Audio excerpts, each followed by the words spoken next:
do painel a questão do swap cambial.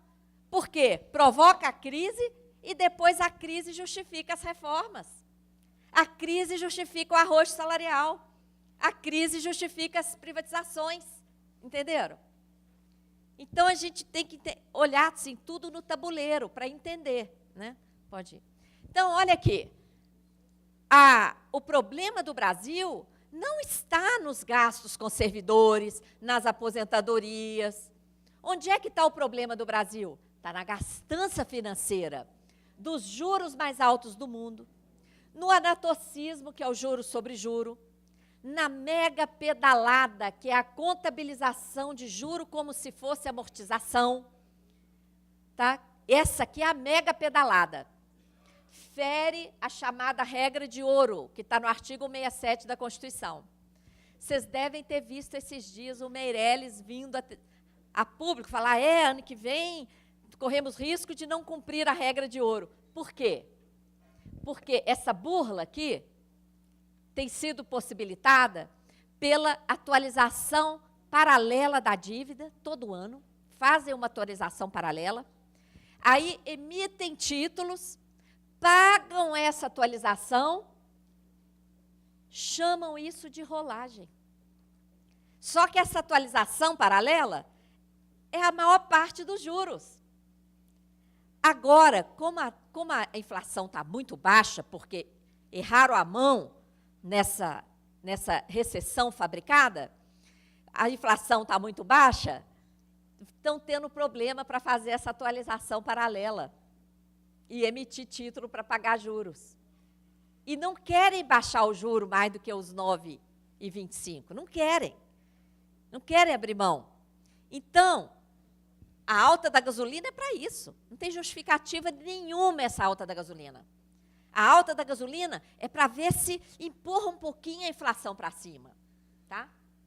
Tá tudo interligado. Então, o problema do Brasil é esse aqui, ó, juro alto, contabilização de juro como amortização, swap cambial, remuneração da sobra de caixa dos bancos.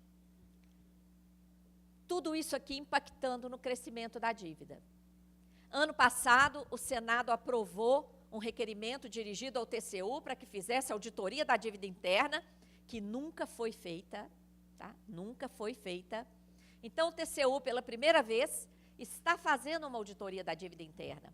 Nós elaboramos um documento, sugestões da Auditoria Cidadã, está aqui o link, todo mundo que quiser ler, tudo isso que eu estou falando aqui está lá detalhado, com quadros comprobatórios, etc. Tá? Tudo isso que a gente está falando impacta no orçamento. Eu não sei se foi distribuído o folheto para todo mundo. Impacta no orçamento, tá? Esse aqui, dado oficial do CIAF, está aqui o link, é o orçamento executado em 2016. Muita gente critica porque a Auditoria Cidadã soma o que está lá no CIAF de juros com o que está lá de amortização ou refinanciamento / rolagem. Por que a gente soma? Exatamente por causa daquela pedalada que nós temos comprovado desde 2010. Juros estão sendo maquiados e contabilizados como se fosse amortização ou rolagem.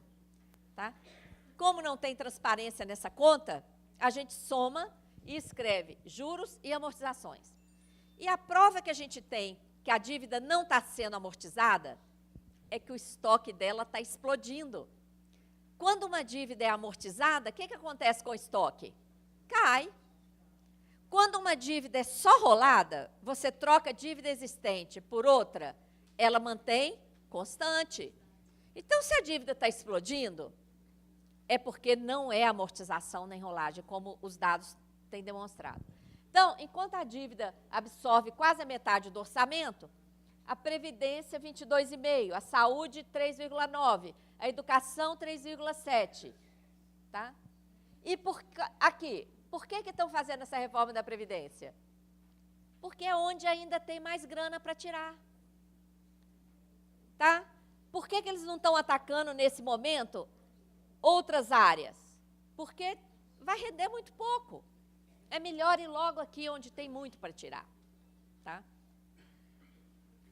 A PEC 287, eu não vou entrar muito nisso aqui, porque Luiz Alberto tem até um livro sobre isso, tenho certeza que ele vai detalhar muito melhor do que eu poderia. Vou só colocar uns pontos aqui.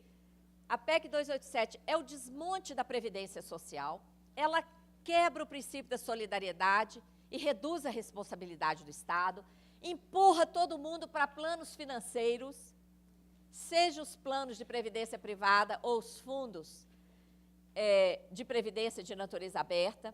Os argumentos apresentados pelo governo são insustentáveis e o governo utiliza de propaganda abusiva nos grandes meios de comunicação, colocando seus argumentos insustentáveis e, pior, com que dinheiro essa propaganda é paga?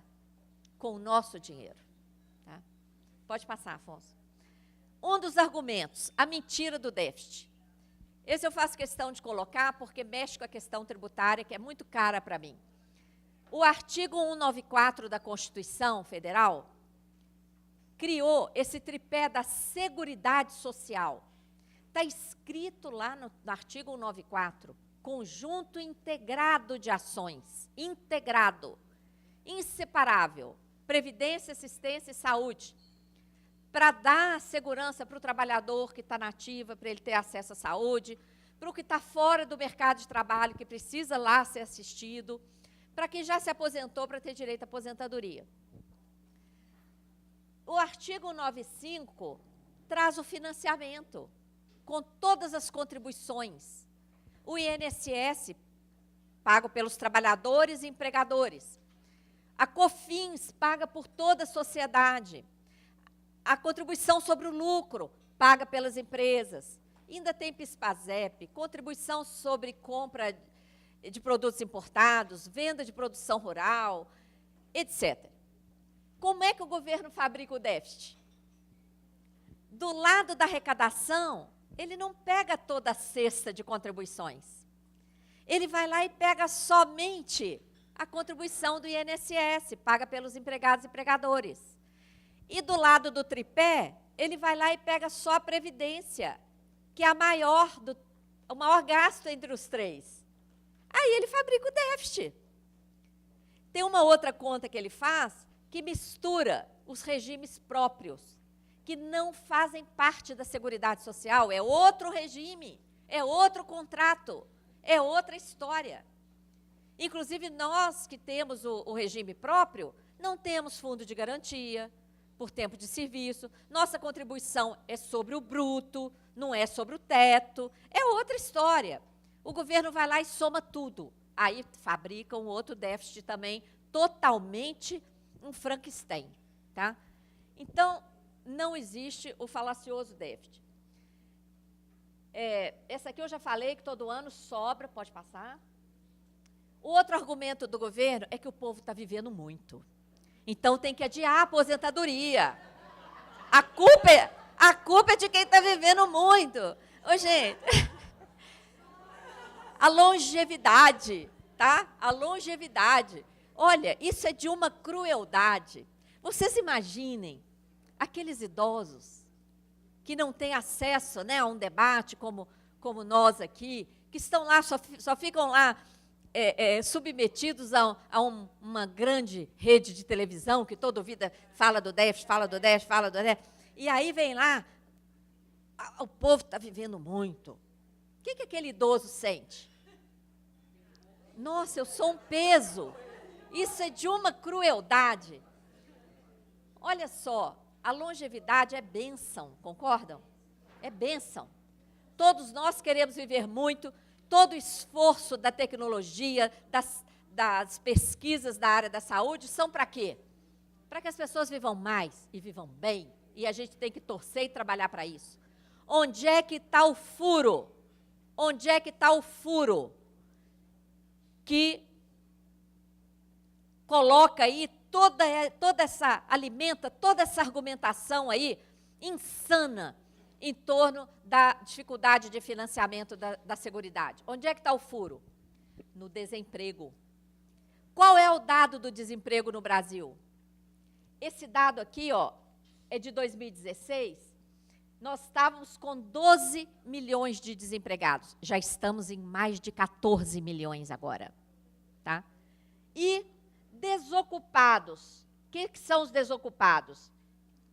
Aqueles que já não estão procurando emprego. Porque esse dado de 12 milhões lá no final de 2016 e de mais de 14 agora, é o dado do CAGED, do Ministério do Trabalho, é de quem está procurando emprego. Só que já tem 64 milhões de pessoas que já não estão procurando emprego. Já estão nos bicos aí vendendo bugiganga nos sinais de trânsito, estão na informalidade, ou já estão julgados mesmo, no campo e na cidade. Tá? 64 milhões de brasileiros e brasileiras em idade de trabalhar. Então, somem comigo, 64 mais 14, nós estamos falando de 78 milhões de pessoas em idade de trabalhar. E que não estão trabalhando, e que não estão, portanto, contribuindo. E depois, só se fala em aumentar presídio, em construir presídio, como se isso não fosse a razão também da violência. Vocês estão vendo o cenário de... Já virou de terror, né? Já não é circo mais, agora já é terror. Por que é que nós estamos com 78 milhões de pessoas desocupadas? Num país com tanta abundância e tantas necessidades, há tanto por fazer no Brasil, não é mesmo? Porque a gente fica ajoelhado para as políticas impostas pelo FMI, tá? Bom, o que está por trás da reforma da Previdência? Diminuir aqui, ó, diminuir a Previdência. No gráfico que vocês receberam aí, quanto que era aí para a Previdência? 22,5. Quanto que está aqui no orçamento de 2017? 19. E para a dívida, quanto que estava aí? 44. 43,94. Quanto que está aqui no orçamento projetado para 2017? 50. É isso que está por trás. E é isso que vai dar cumprimento à emenda 95. A emenda 95 é isso. Como eles estão demorando para aprovar a reforma da Previdência, por causa da mobilização de todas as entidades, ontem teve uma reunião no planejamento. O que eles vão fazer? Soltar uma medida provisória, impedir aquele reajuste que cobre um pedacinho da inflação que foi negociada há 2 anos atrás. Vão cortar bônus de aposentados, vão cortar um monte de coisa. Por quê? Porque isso aqui tem que ser cumprido de qualquer jeito. Tá? E vão privatizar Eletrobras, etc. Pode passar. O que está por trás da reforma é o privilégio do setor financeiro. Os planos de previdência privada já tiveram um crescimento enorme, porque a população desinformada escuta lá, Rede Globo, está quebrando, né? Corre todo mundo para fazer um plano de previdência privada. Agora, o que os bancos fazem com o dinheiro que o trabalhador vai lá e coloca? Ele aplica em papéis. E que papéis que estão circulando aí no mundo? Derivativos, sem lastro. Não tem esses planos, não tem garantia nenhuma de benefício. Quem quiser fazer um plano de previdência, leia as letras, aquelas letras bem miudinhas com lupa.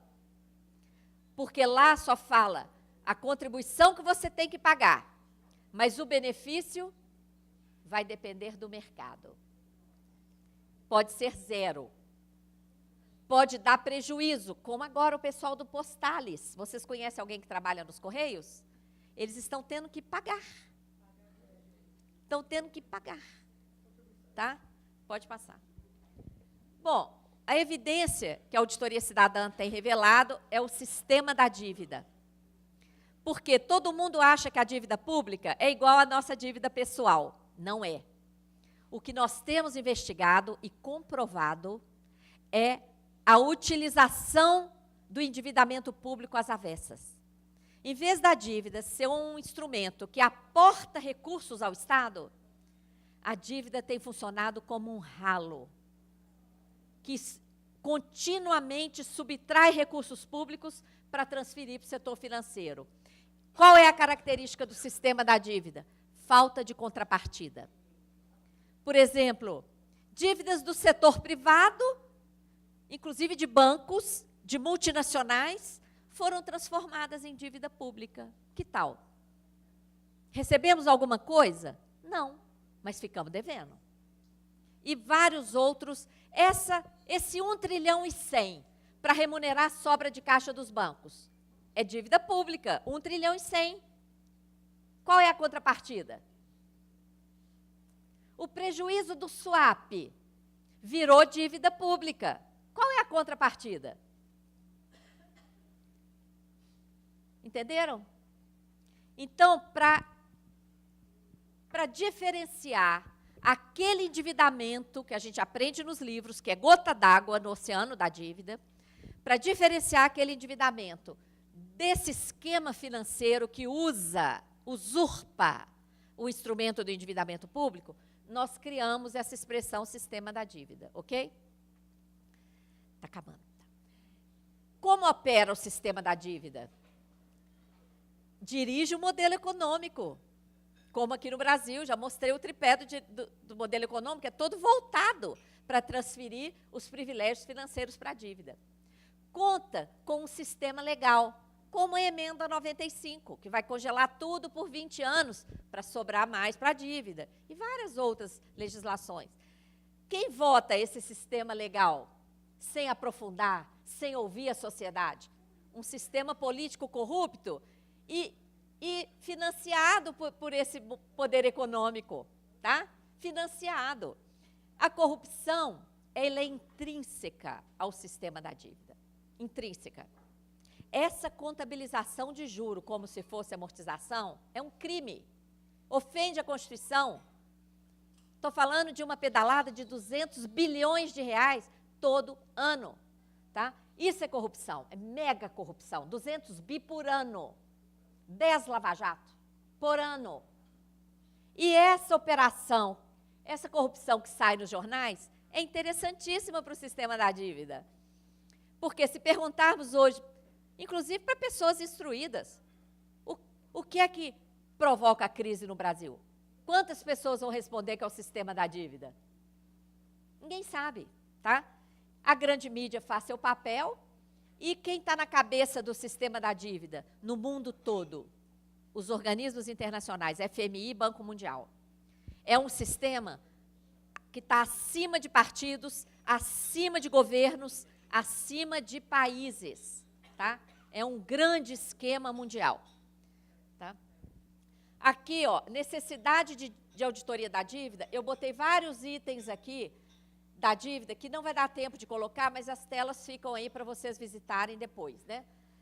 Todas as maracutaias aí, desde a década de 70, inclusive suspeita de prescrição da dívida que foi ignorada, etc. Em relação à dívida dos estados também, vários tópicos que demonstram a necessidade de auditoria. E, atualmente, a crise está justificando também a entrada desse novo mecanismo gerador de dívida pública. Essa montagem de engenharia financeira cedendo direitos como lastro para garantir captação de recursos. Pode passar. Eu vou dar... Não precisa olhar a tela, não, porque o tempo tá curto. O que vocês acham de uma operação em que o município recebe 200 milhões, se compromete com uma obrigação de 880 milhões, mais atualização monetária, e, por fora do orçamento, por fora, ele abre mão de todas as multas e juros pagas por contribuintes, e, por fora, ele ainda paga 1% todo mês sobre esses 880 milhões. Todo mês. Dá 88 mil, dá quase 100 milhões por ano que ele vai pagar. Quem faria isso? Em resumo, é isso que está por trás desse esquema, cuja propaganda é negociar a dívida ativa podre. A dívida ativa podre não entra no negócio. Entram só créditos filé, parcelados, com garantia. Se algum crédito der errado, o ente federado é obrigado a substituir o crédito ou indenizar. Aí, aqueles contribuintes são líquidos e certos de pagar. E vão pagar. Paga na rede bancária. A rede bancária teria que passar o dinheiro no dia seguinte para os cofres públicos. O que o esquema financeiro faz? O contribuinte vai, paga na rede bancária, o dinheiro não vai para o cofre público, vai para uma tal de conta vinculada. Nessa conta vinculada, toda a multa e juros fica para a tal da empresa estatal. E mais 1% todo mês desse total de crédito filé que ia entrar direto no Estado. Olha isso. O dinheiro, esse dinheiro que fica na conta vinculada, nem chega ao orçamento público. Vocês que lidam com essa área aí da procuradoria, né? Da advocacia, gente, pagamentos por fora do orçamento. O que vocês acham disso? É isso que está por trás desse esquema, tá? E ninguém está entendendo, sabe por quê? Os projetos de lei são cifrados, os projetos de lei, tudo isso é ilegal. A estratégia para montar esse negócio no Brasil foi implantar em alguns estados e municípios primeiro. Aí você tem a classe política ali, ó, comprometida. Agora que tem o projeto no Senado, o 204, e na Câmara, 181, 3337. E a classe política, os partidos vinculados àqueles governadores, àqueles prefeitos que já estão comprometidos, porque isso é crime, concordam? Desviar recursos que nem chegam ao orçamento é crime. Dar garantia para papéis financeiros emitidos por empresa é crime, segundo a Lei de Responsabilidade Fiscal. Então, agora essa classe política está empurrando a aprovação desses projetos. Esses projetos estão totalmente cifrados. A Auditoria Cidadã fez uma análise.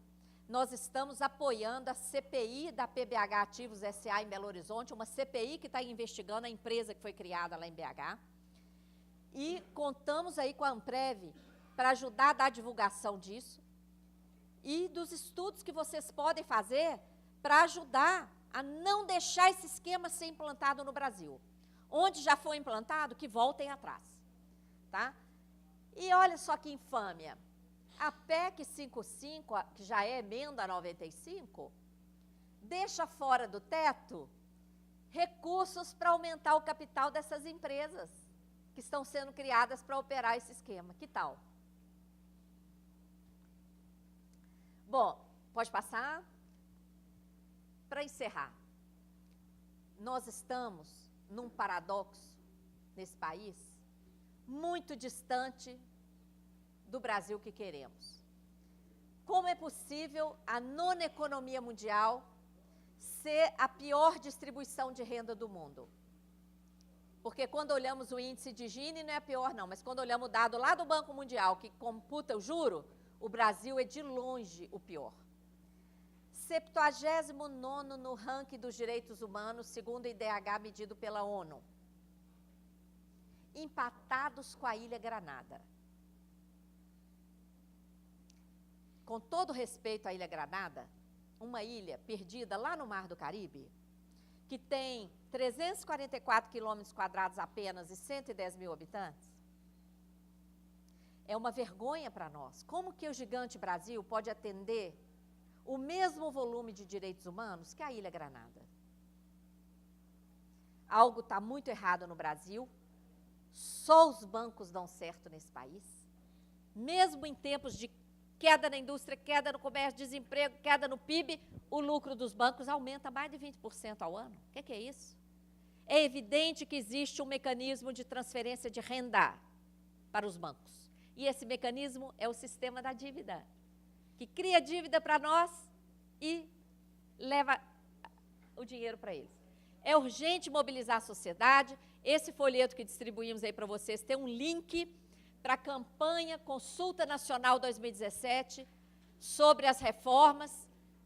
Pedimos que vocês entrem nesse site, pedimos à Amprev para divulgar essa consulta no site, para a gente colher bastante voto e ser mais um veículo de pressão. Tá? Precisamos ter estratégias de ação para enfrentar isso. Primeiro, conhecer a realidade, porque se não conhecer, vamos passar batidos, palhaços no circo, não é mesmo? Do cenário de escassez. Temos que criar uma mobilização consciente e partir para ações concretas.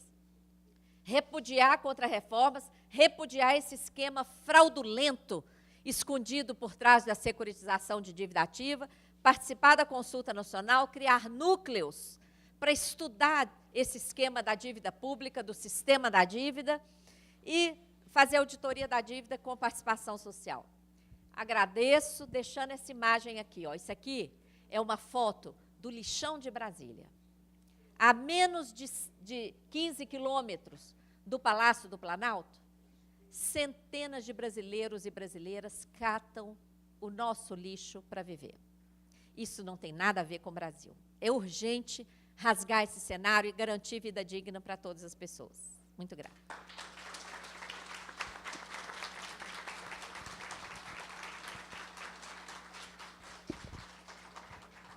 Desculpa.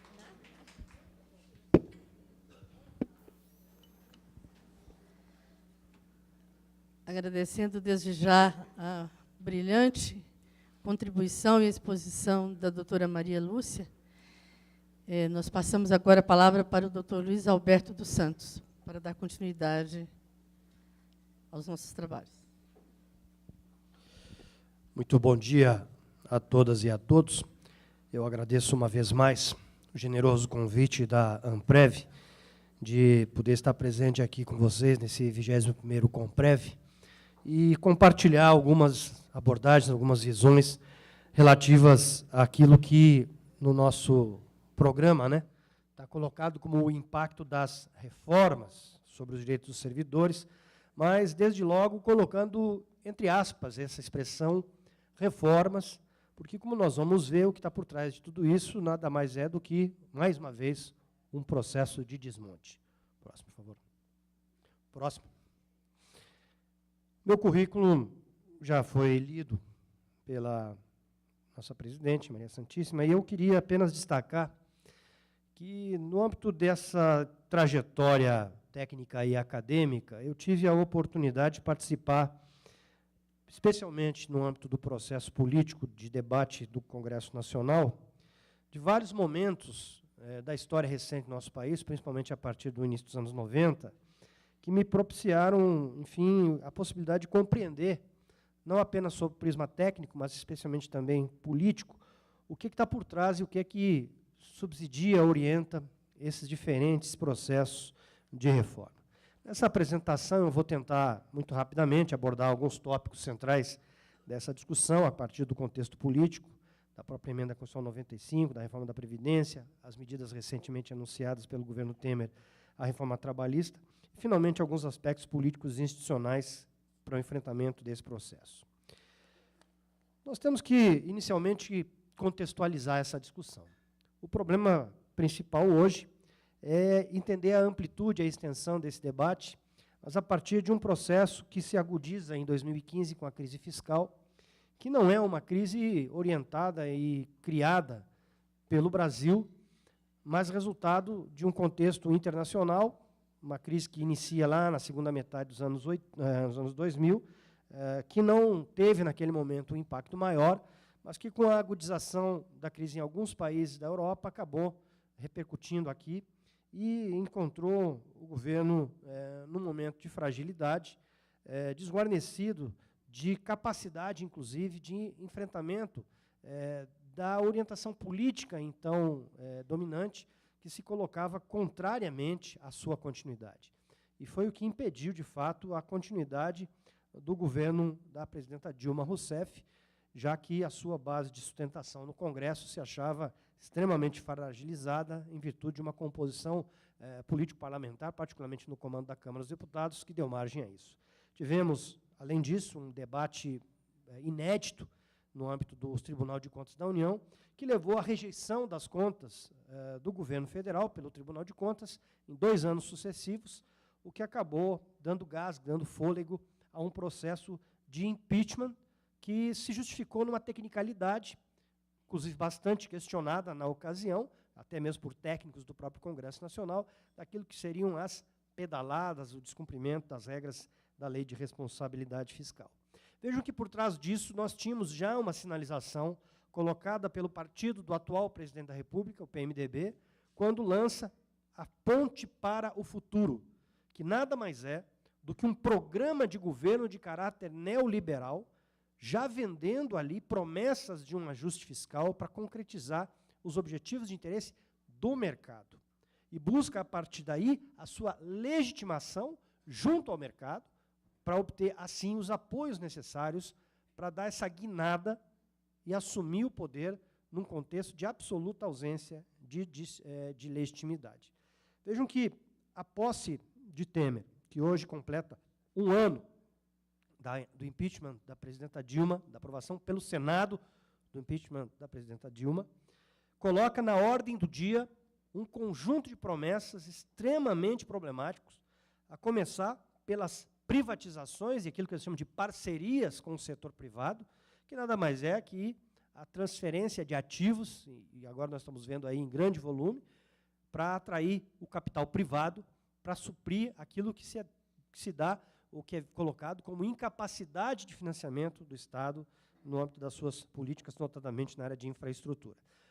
Ao mesmo tempo, se coloca a questão do ajuste fiscal sob a promessa de, reduzindo os gastos públicos, poder haver uma redução de juros no médio prazo e, com isso, a retomada do crescimento. Vejam que é um país das maravilhas para o empresariado, né? Vende-se uma ideia maravilhosa sem levar em conta todos os demais aspectos sociais e econômicos, mas sob a perspectiva de confiabilidade do governo diante desse mercado.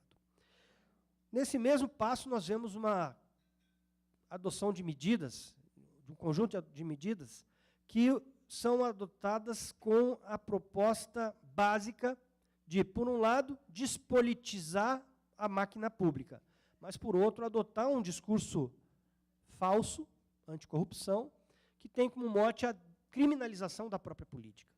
E aí um dos aspectos disso é a extinção de cargos em comissão de livre nomeação, que é uma medida correta e necessária, a pretexto de que, com isso, vai se reduzir o loteamento de cargos públicos.